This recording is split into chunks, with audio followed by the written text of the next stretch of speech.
हुजूर अकरम सल्लल्लाहु अलैहि वसल्लम से 1000 साल पिछतर यमन का बादशाह तुबा खमीरी था। एक मर्तबा वो अपनी सल्तनत के दौरा को निकला। 12,000 आलम और हकीम और 1,32,000 सवार, 1,13,000 प्यादा अपने हमरा लिए इस शान से निकला कि जहां भी पहुंचता इसकी शान शौकत देखकर मखलूक खुदा चारों तरफ नज़ारे को जमा हो जाती थी। ये बादशाह जब दौरा करता हुआ मक्का मोज़मा पहुंचा तो अहले मक्का से कोई इसे देखने ना आया। इस मौजू को आगे बढ़ाने से कबल स्टोरी फॉर आल के नए साथियों से दरखास्त है कि जल्दी से चैनल को सब्सक्राइब करके साथ मौजूद घंटी के बटन को दबा दें। दोस्तों, बादशाह हैरान हुआ और अपने वजीर आजम से इसकी वजह पूछी तो उसने बताया कि इस शहर में एक घर है जिसे बैतुल्लाह कहते हैं।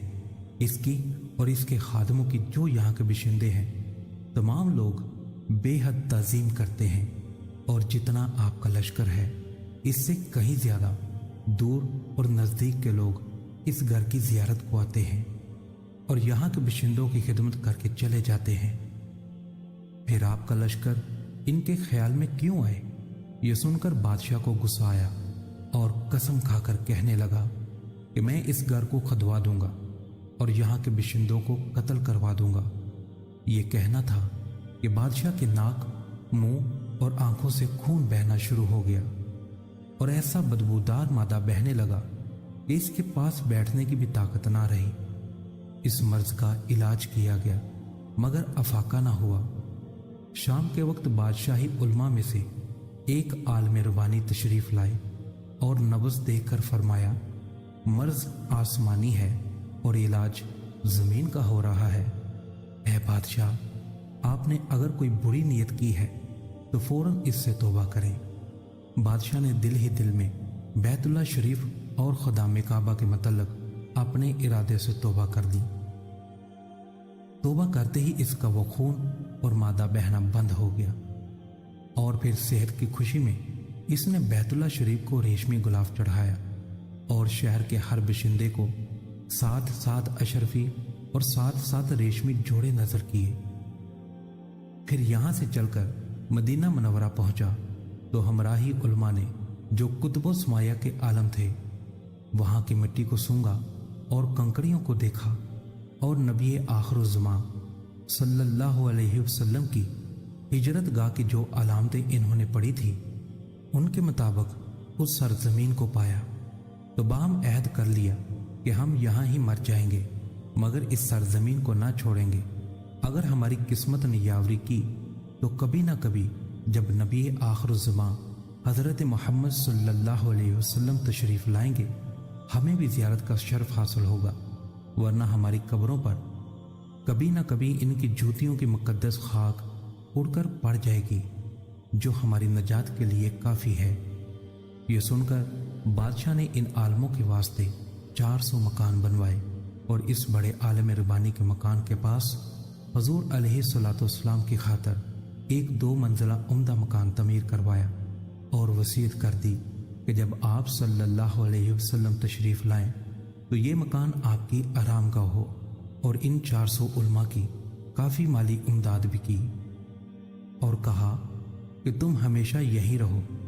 और फिर इस बड़े आलम रबानी को एक ख़त लिख कर दिया और कहा कि मेरा ये ख़त इस नबी आखिरुज़्ज़मां हज़रत मोहम्मद सल्लल्लाहु अलैहि वसल्लम की खिदमत अक़दस में पेश कर देना और अगर ज़िंदगी भर तुम्हें हुजूर की ज़ियारत का मौका ना मिले तो अपनी औलाद को वसीयत कर देना कि नस्लन बाद नस्लन मेरा यह ख़त महफूज रखें हत्ता कि सरकार दो आलम सल्लल्लाहु अलैहि वसल्लम की खिदमत में पेश किया गया।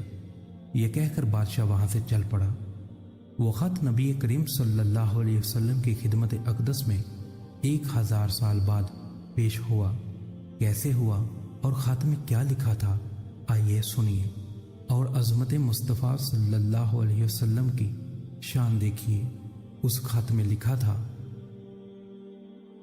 अल्लाह के हबीब, मैं आप पर ईमान लाता हूँ और जो किताब आप पर नाज़िल होगी इस पर भी ईमान लाता हूँ اور میں آپ کے دین پر ہوں، بس اگر مجھے آپ کی زیارت کا موقع مل گیا تو بہت اچھا غنیمت، اور اگر میں آپ کی زیارت نہ کر سکا تو میری شفاعت فرمانا اور قیامت کے روز مجھے فراموش نہ کرنا۔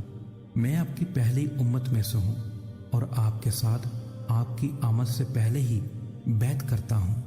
میں گواہی دیتا ہوں کہ اللہ ایک ہے اور آپ اس کے سچے رسول ہیں۔ شاہ یمن کا یہ خط نسلاً بعد نسلاً ان 400 علماء کے اندر حرز جاں کی حیثیت سے محفوظ رہا۔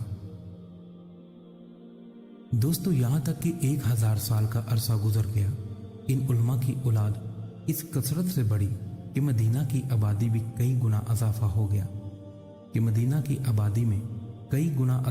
گیا اور یہ خط دست بدست اس بڑے عالم ربانی کی اولاد میں سے حضرت ابو ایوب انصاری رضی اللہ تعالیٰ عنہ کے پاس پہنچا، اور آپ نے وہ خط اپنے غلام ابو لیلہ کی تحویل میں رکھا۔